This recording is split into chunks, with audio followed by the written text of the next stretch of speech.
Que Dios me los bendiga a todos. Reciban un saludo cordial de su amigo y pastor Freddy Loor. Me da mucho gusto encontrarme nuevamente con ustedes para continuar juntos caminando en este proceso de consolidación espiritual. ¿Qué es la consolidación? Es el afianzarnos en la fe, el ayudarnos a crecer para echar raíces en la vida cristiana.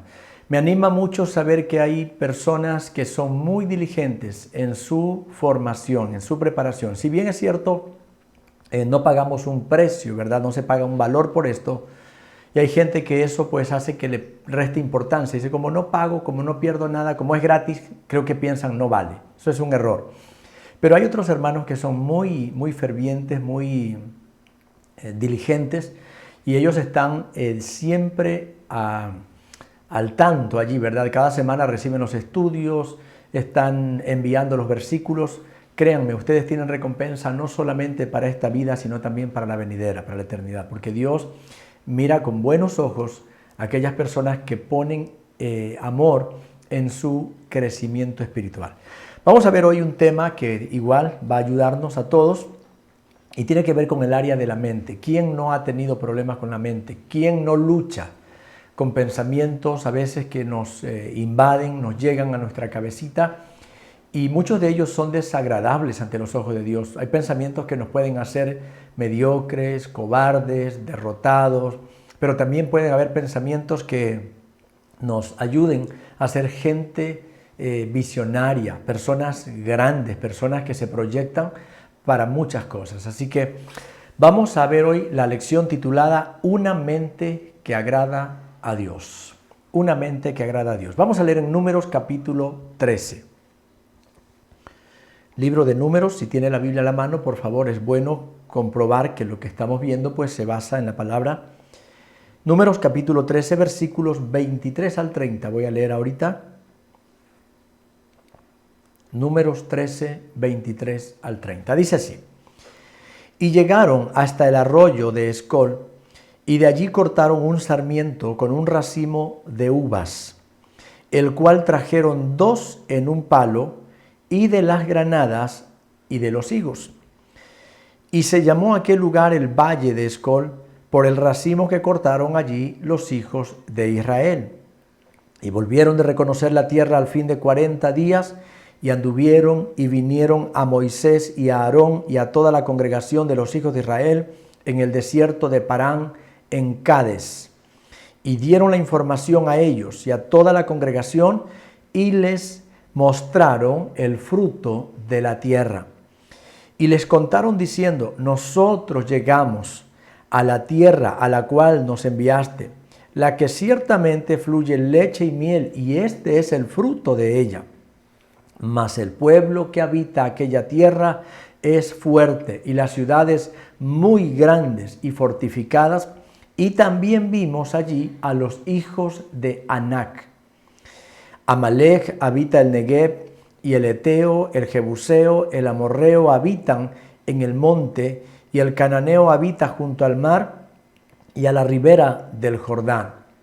Entonces Caleb hizo callar al pueblo delante de Moisés y dijo, subamos luego y tomemos posesión de esta tierra, porque más podremos nosotros que ellos. Dice que Caleb habló diferente. Caleb hizo callar al pueblo y les dijo, no hagan caso a lo que están diciendo, subamos, porque más podremos nosotros. Vamos a hacer una oración.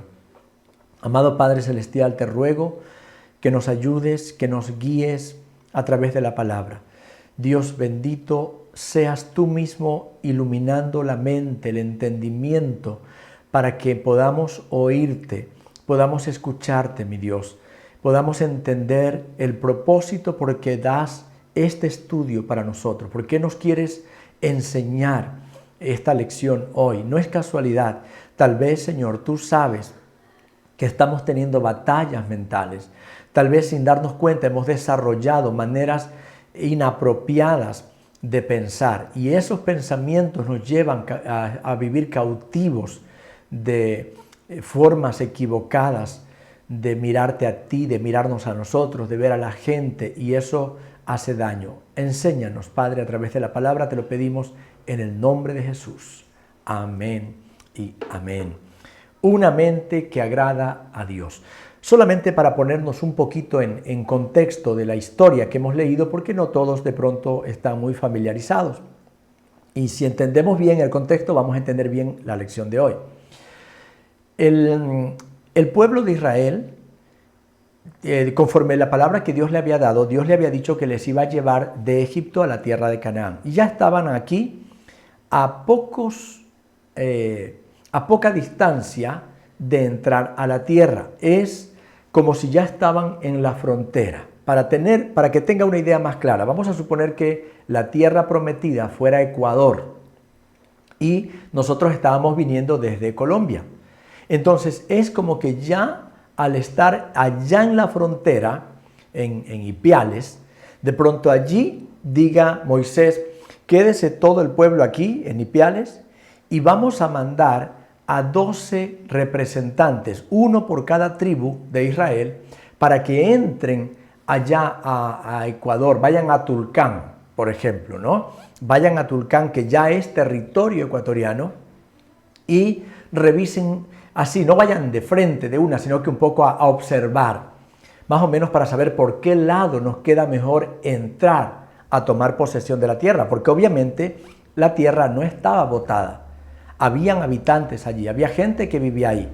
Y por si alguien me pregunta, pastor, pero ¿por qué Dios les da una tierra que no estaba votada, que no estaba libre, sino que tenía dueños?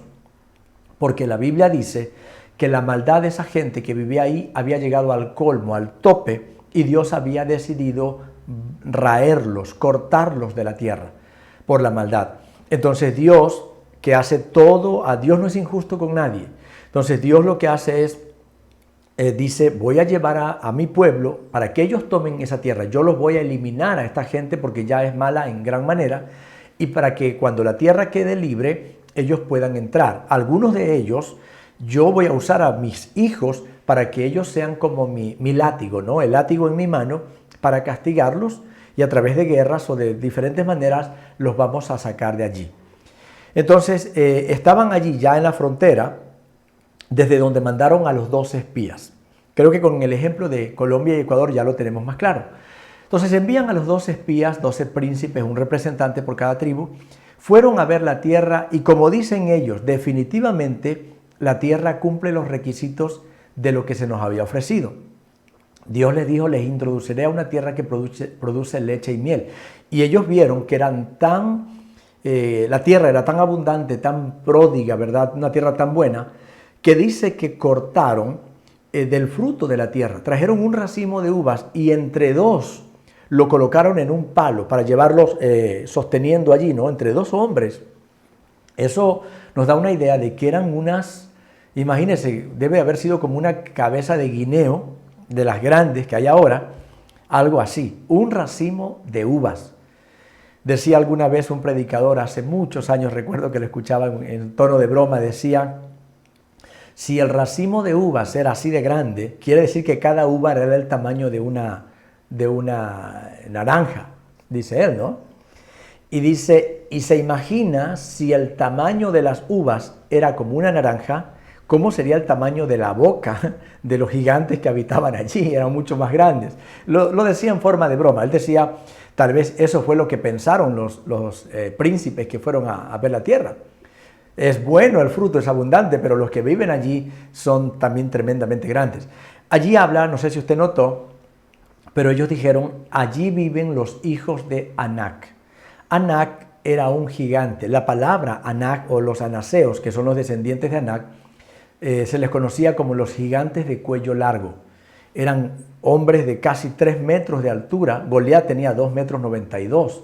Entonces, más o menos de la talla de Goliat, el que peleó con David. Y dice que estos hombres eran, aparte de ser grandes, eran guerreros. Ahora, usted dirá, pero qué difícil se las puso Dios, llevarles a una tierra que está habitada por unos gigantes guerreros. Eso es prácticamente exponerlos a los israelitas, que eran de estatura normal, como cualquiera de nosotros, para que los maten. No, Dios no se equivoca, Dios los llevó allá porque Dios sabía que el que les iba a dar la victoria era Él. Dios se encargaría, eso se iba a encargar Dios de ver cómo los asustaba, cómo los mataba, cómo enviaba algún tipo de granizo, de plaga, y los gigantes se iban a morir. O sea, ese no era un problema para Israel. Ese, si es que le queremos llamar un problema, era problema para Dios. Y para Dios no es ningún problema, porque Él podía, de una de otra manera. Usted conoce la historia tal vez de cómo Dios derrotó a ejércitos poderosísimos, más grandes que Israel, con estrategias bien simples, como denle 7 vueltas a la ciudad y los muros se van a caer, suenen unas trompetas y ellos se van a asustar. Entonces Dios hizo ese tipo de cosas, así que no había por qué preocuparse. Pero bueno, dice que los espías, al ver la tierra, se dan cuenta que es una tierra muy productiva, tremendo el fruto de la tierra, pero vinieron con la impresión negativa.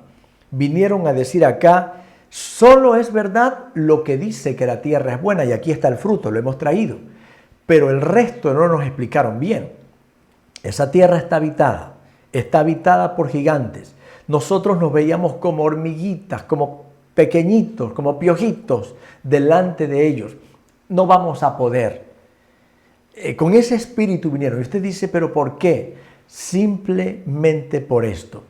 Esos espías que vinieron con un informe totalmente negativo, sin nada de fe, sin nada de creer en el poder de Dios, hablaron lo que hablaron porque tenían una mente contaminada. Cuando una persona no ha desarrollado formas correctas de pensar, saca conclusiones fuera de lugar, habla disparates. Una persona con una mente negativa entra a un curso, digamos un curso de, no sé, de inglés o de música, de lo que sea. Va a la primera clase y regresa y le dicen los papás, ¿cómo te fue mi hijo en la escuela, en la clase de música de hoy? Si es un muchacho que está acostumbrado a pensar negativamente, va a decir, eso está aburrido, ese profesor no me gusta cómo enseña, eso está muy difícil, yo no entiendo ni papa, no entiendo nada. Pero de pronto pueda que se le pregunte a otro chico que fue también al primer día de clases, que estuvo allí mismo oyendo al profesor, y en la casa de él le preguntan, mijito, ¿cómo te fue? Y va a decir, mami o papi, me fue bien, el profe sabe bastante, nos dijo que nos va a enseñar a tocar piano, guitarra, y yo quiero aprender. Cómpreme un piano, de pronto, cómpreme una guitarra porque yo quiero aprender. Pero uno dice, ¿cómo es que el uno viene desanimado y el otro viene motivado? ¿De qué dependió si fue el mismo profesor, la misma clase, el mismo salón? De la mente.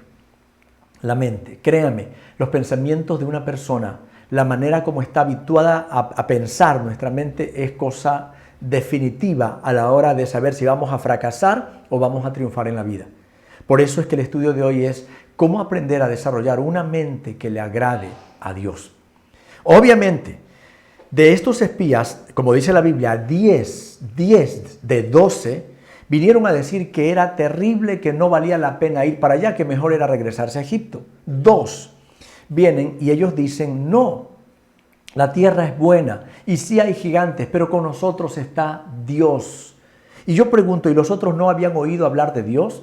¿Los otros no conocían nada sobre el Dios Todopoderoso? También sabían lo mismo, pero la mente de ellos estaba, tal vez yo me imagino, pensamientos como, bueno, Dios sí hizo milagros como abrirnos el Mar Rojo, abrir el río Jordán, sacar agua de la roca, endulzar las aguas amargas en Mara. Bueno, muchos milagros que Dios les había hecho, pero yo creo que decían, pero ¿cómo sabemos que esta vez nos va a ayudar?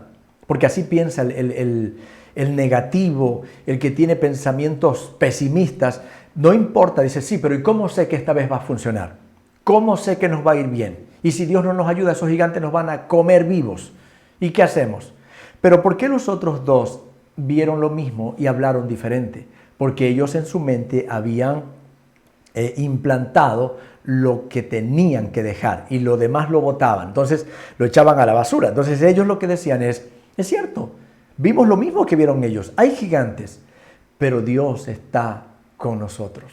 Y si Dios va con nosotros, nosotros los comeremos a ellos como pan, dijo Caleb.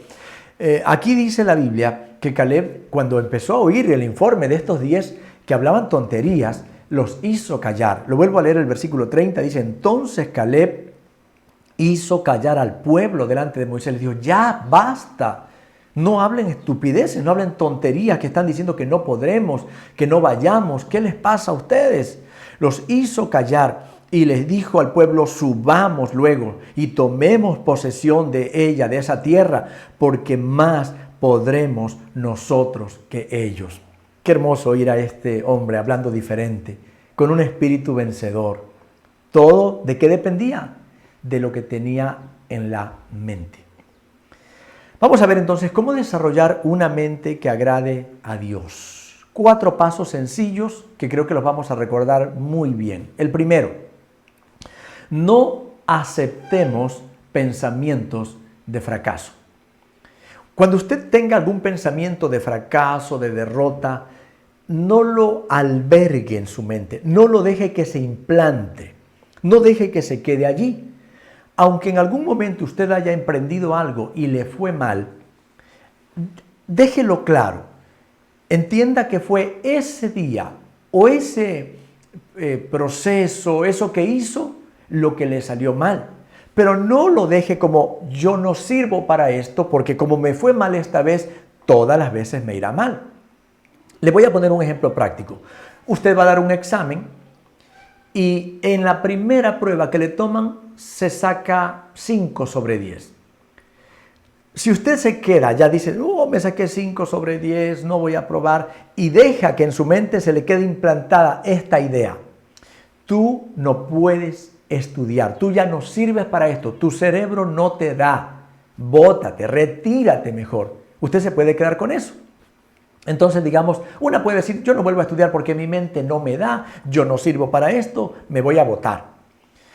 En cambio, usted puede pensar así: me saqué 5 sobre 10, voy a aplicarme un poco más, voy a estudiar un poco más, a ser más diligente, porque yo sé que sí puedo mejorar esa nota. Mire cómo cambia, se sacó el mismo 5 sobre 10, pero en la mente no dejó que se implante la idea derrotista, la idea de no vas a poder, no sirves para esto. Eso destruye a cualquiera. ¿Y sabe lo que hacen algunas personas? Son expertos en dejar grabada en su mente todas las palabras negativas, los pensamientos de derrota, todo lo malo que les dicen. Yo conozco a hijos que sus padres les han dicho palabras buenas y malas. En un momento de coraje le han dicho: eres un bruto, eres un tonto, un torpe. ¿Por qué haces eso? Sí, los padres se lo dijeron. No estuvo correcto que los padres le dijeran eso, pero se lo dijeron. Pero también los padres en algún momento le dijeron: ay, mijito, qué pilas que eres, igualito a tu papá o a tu mamá. O sea, hubo un momento en el que le halagaron. Pero ¿sabe qué? Esos muchachos son expertos en guardar la información inapropiada, la dejan implantada allí en el cerebro, cosa que después en cualquier reto que les ponen dicen: no, yo no puedo, yo no sirvo para eso. A veces ni siquiera han intentado algo y ya están diciendo: yo no puedo, yo no puedo. ¿Pero por qué? Porque me acuerdo que mi papá en alguna ocasión me dijo que no podía. ¿Pero por qué se volvió experto en clasificar la información negativa para implantarla en la mente? Entonces, si usted pregunta: ¿por qué esos 10 espías vinieron con un informe negativo? Por eso, porque dejaron que en su mente se quede la información de derrota. Cuando tengamos una derrota, cuando suframos un revés, cuando perdamos en un negocio, alguna cosa, no se quede con la idea de: yo no sirvo para los negocios. Diga: no me salió bien, no hice bien, cometí un error, pero la siguiente vez voy a tomar más precauciones y voy a hacer las cosas de mejor manera y me va a ir bien. Entonces, número 1, para tener una mente que agrada a Dios, no acepte, no permita que se queden implantados pensamientos de derrota. Número 2, renueve su manera de pensar. Renueve su manera de pensar. Usted dice: ¿y cómo se hace eso? Bueno, le toca, yo sé que ya su mente está acostumbrada a los pensamientos de derrota, si ese es el caso, ¿no? Ya está acostumbrada. Entonces, le va a venir una batalla, cuando tenga un nuevo desafío, le va a venir una batalla mental porque los pensamientos anteriores, los fuertes que han estado por años trabajando, le van a decir: tú no puedes. Usted allí en ese momento va a renovar sus patrones de pensamiento, su forma de pensar y va a decir: a ver, siempre he pensado eso que no puedo. Pero la Biblia dice que todo lo puedo en Cristo que me fortalece. Estoy en otro tiempo, estoy conociendo de Dios, estoy consolidándome en la vida cristiana. No puedo seguir manteniéndome igual que antes que no conocía a Dios. Por lo tanto, Señor, te pido que me ayudes a aprender a pensar mejor, no como lo he venido haciendo. Eso es renovar la manera de pensar. Renueve su manera de pensar, modifique, haga los cambios que tenga que hacer, identifique los pensamientos de derrota para que los deseche. Y allí reemplácelo por una manera nueva, una manera más saludable de pensar. Número 3, llene su mente con la palabra de Dios. La palabra de Dios tiene innumerables promesas. La Biblia nos enseña muchísimo sobre el poder de Dios, sobre cómo Dios se puede manifestar, cómo Dios puede cambiar la vida de una persona, cómo Dios me puede hacer libre de pensamientos del pasado, Dios puede sanar las heridas que tengo, si me han rechazado, Dios coge lo vil del mundo para perfeccionarlo y avergonzar a los sabios de este mundo. La Biblia dice todo eso. Entonces, quiere cambiar su manera de pensar, llene mucha información. Yo le diría la mayor cantidad de información que usted pueda, llénela en su mente, pero de la palabra de Dios. Lea Biblia, conozca los hechos. La Biblia dice que la fe viene por el oír y el oír en la palabra de Dios. Entonces, si una persona lee la Biblia, se va a familiarizar mucho con los milagros que Dios hace. Y eso empieza a enseñarme a mí, a decirme a mi cabeza, a mi cerebro, no, tú no estás solo. Las cosas no pasan meramente por casualidad. Hay un Dios que gobierna y hay un Dios que puede cambiar el curso de las cosas. Así que, ¿cómo cambio mi manera de pensar? Aprendiendo a llenar en mi mente mucha información de Dios, información verdadera.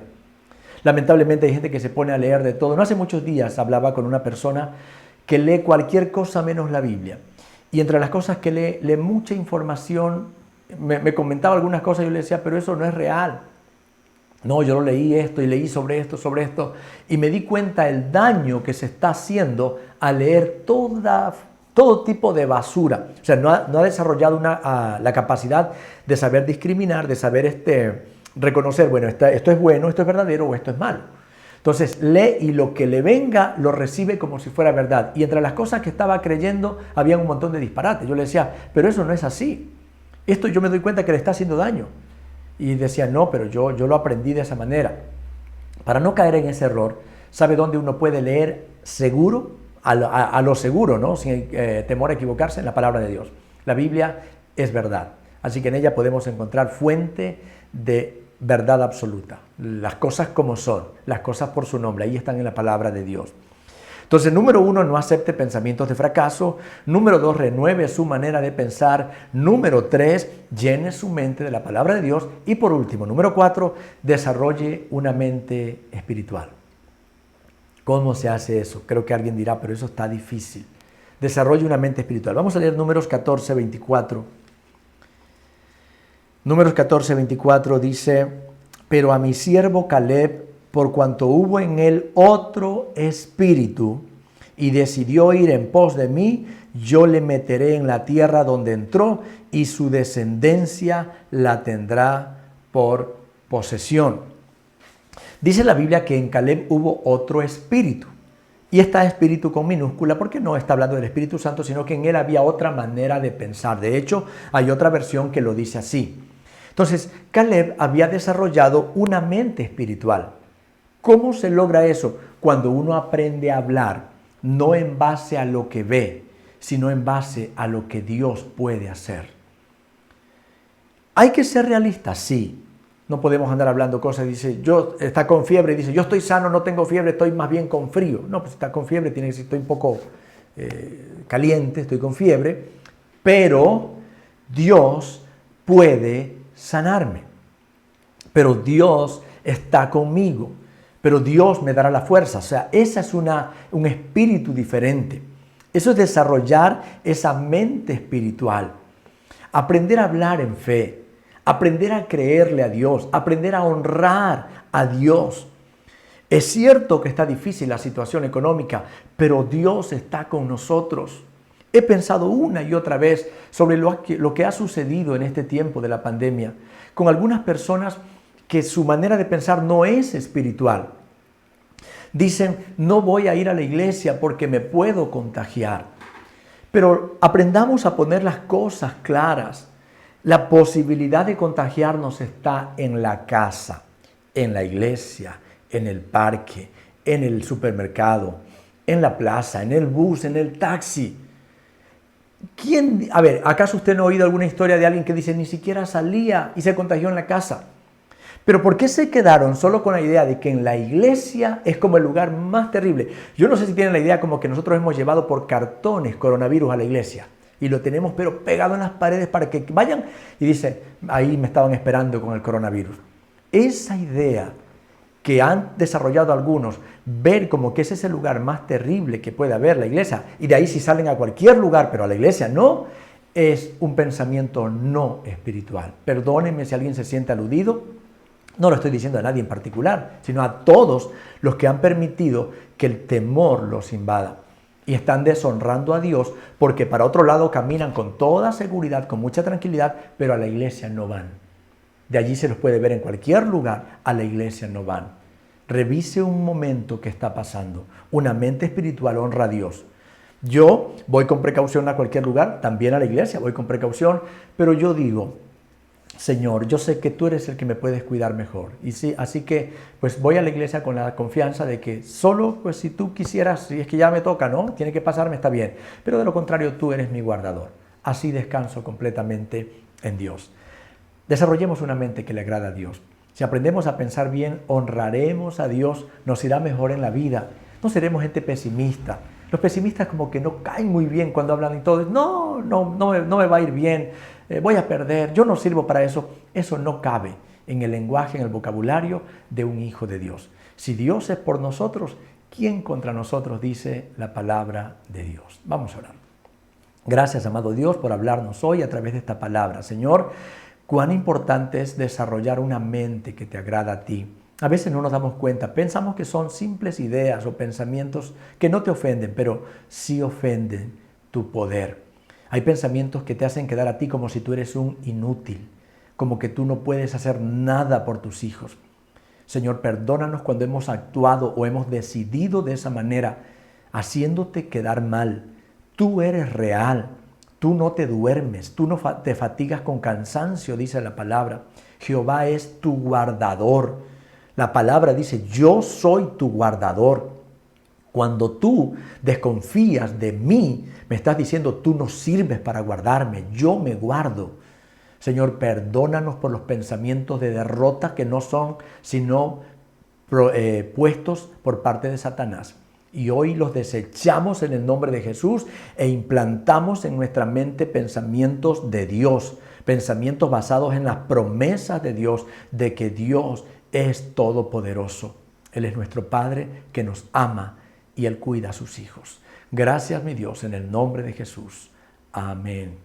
El versículo para memorizar esta semana se encuentra en Números 13:30. Números 13:30. Que Dios les bendiga. Hasta la próxima.